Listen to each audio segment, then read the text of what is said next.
এক ছিল দুষ্টু মেয়ে, বেজায় হিংসুটে আর বেজায় ঝগড়াটে। তার নাম বলতে গেলেই তো মুশকিল, কারণ ওই নামে সন্দেশের শান্ত লক্ষ্মী পাঠিকা যদি কেউ থাকেন, তারা তো আমার উপর চটে যাবেন। হিংসুটির দিদি বড় লক্ষ্মী মেয়ে, যেমন কাজে কর্মে তেমনি লেখাপড়ায়।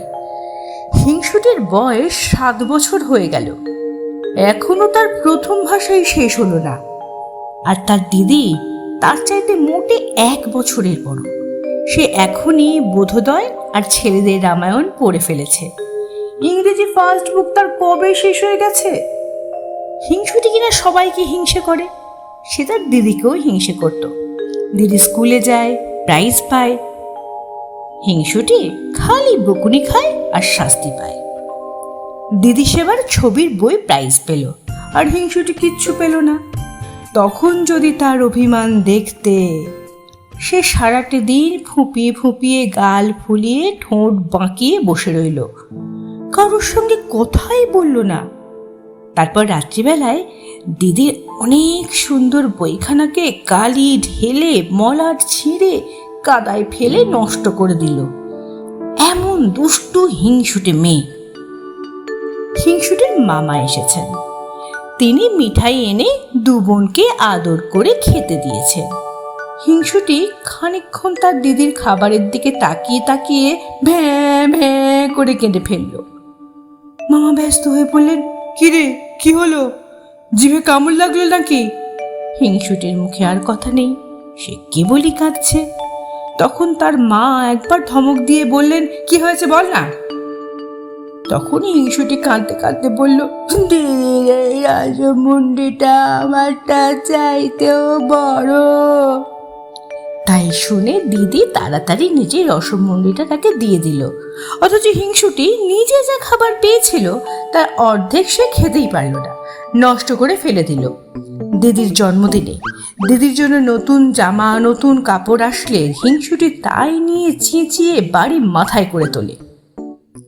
একদিন হিংসুটি তার মায়ের আলমারি খুলে দেখে কি, লাল জামা গায়ে, লাল জুতো পায়ে, টুকটুকে রাঙা পুতুল বাক্সের মধ্যে শুয়ে আছে। হিংসুটি বলল, দেখেছ দিদি কি দুষ্টু, নিশ্চয়ই মামার কাছ থেকে পুতুল আদায় করেছে, আবার আমায় না দেখিয়ে মায়ের কাছে লুকিয়ে রাখা হয়েছে। তখন তার ভয়ানক রাগ হলো। সে ভাবল, আমি তো ছোট বোন, আমারই তো পুতুল পাওয়া উচিত, দিদি কেন মিছিমিছি পুতুল পাবে? এই ভেবে সে পুতুলটাকে উঠিয়ে নিল। কি সুন্দর পুতুল, কেমন মিটমিটে চোখ আর ফুটফুটে মুখ, কেমন কচি কচি হাত পা, টুকটুকে জামা কাপড়। যত সব ভালো ভালো জিনিস সব কিনা দিদি পাবে। হিংসুটির চোখ ফেটে জল এলো। সে রেগে পুতুলটাকে আছড়িয়ে মাটিতে ফেলে দিল। তাতেও তার রাগ গেল না। সে একটা ডান্ডা দিয়ে ধাঁই ধাঁই করে পুতুলটাকে মারতে লাগলো। মারতে মারতে তার মুখ, নাক, হাত পা ভেঙে তার জামা কাপড় ছিঁড়ে আবার তাকে বাক্সের মধ্যে ঠেসে সে রাগে গড়গড় করতে করতে চলে গেল। বিকেলবেলা মামা এসে তাকে ডাকতে লাগলেন আর বললেন, তোর জন্য কি এনেছি দেখিসনি? শুনে হিংসুটি দৌড়ে এলে, কই মামা, কি এনেছো? না না। মামা বললেন, মার কাছে গিয়ে দেখ কেমন সুন্দর পুতুল এনেছি। হিংসুটি উৎসাহে নাচতে লাগলো। মাকে বলল, কোথায় রেখেছো মা, কোথায় রেখেছো মা? মা বললেন, আলমারিতে আছে।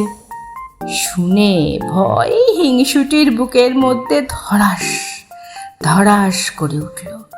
সে কাঁদো কাঁদো গলায় বলল, সেটা কি লাল জামা আর লাল জুতো পরানো?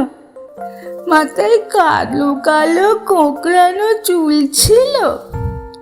মা বললেন, হ্যাঁ, তুই দেখেছিস নাকি? হিংসুটির মুখে আর কথা নেই। সে খানিকক্ষণ ফ্যাল ফ্যাল করে তাকিয়ে তারপর একেবারে ব্যাঁ করে কেঁদে এক দৌড়ে সেখান থেকে পালিয়ে গেল। এরপরে যদি তার হিংসে আর দুষ্টুমি না কমে, তবে আর কি করে কমবে?